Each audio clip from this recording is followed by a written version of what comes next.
Žinojau, kad bus spektaklis Nenugalėtieji. Žinojau apie ką. Skaičiau. Ir aktualu man buvo dėl to, kad aš pati sergu onkologinė liga.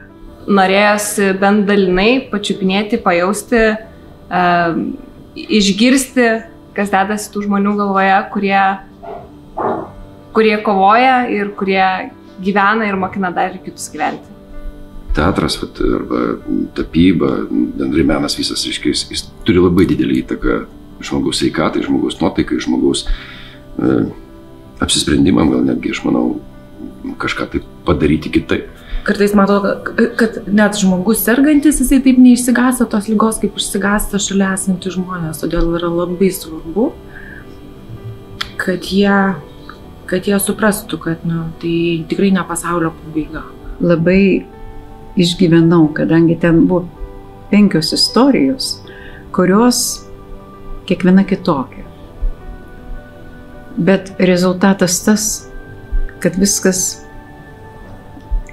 kalbam apie tai, kad yra viltis ir kad nenugalimi tie žmonės. Spektaklio metu jausmai buvo labai įvairūs ir labai platus spektras. Nuo visiško kūkčiojimo verkiant ir iki šypsenos, galvojant ir įsivaizduojant tas gerasias emocijas. Emocija, kad mes vis tiek negalim pasiduoti.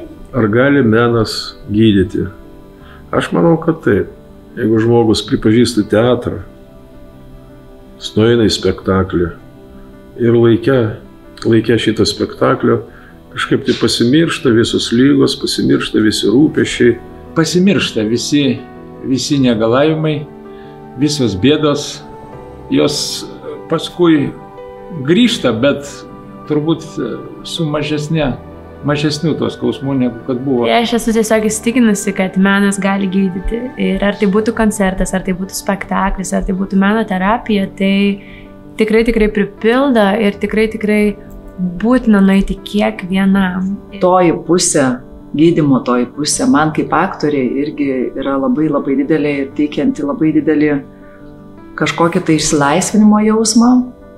Todėl, kad tau nereikia kurti personažo, o tau tiesiog reikia pagauti tą žmogų, kuris pasitikėjo manimi už siūlo ir kuris nepertraukiamai tarp mūsų užsimezga. Ir tikiuosi, tai jam padeda išsilaisvinti ir tuo pačiu man. Rekomenduočiau spektaklį visiems, bet turbūt pirmiausiai tiems, kurie mėgsta iššūkius, nes pasižiūrėti ir klausyti, matyti ir visą tai pergyventi tikriausiai ne kiekvienas gali. Esu įsitikinusi, kad tik nuėjus į vietą, kurioje gali gauti tai, ką, pavyzdžiui, daro šitas spektaklis Nenugalėtieji, tik tada gali iš tikrųjų išgyti, tik tada gali iš tikrųjų išlipti ir tik tada gali pats kovoti su tuo, su kuo kartais atrodo, kad sukovoti neįmanoma.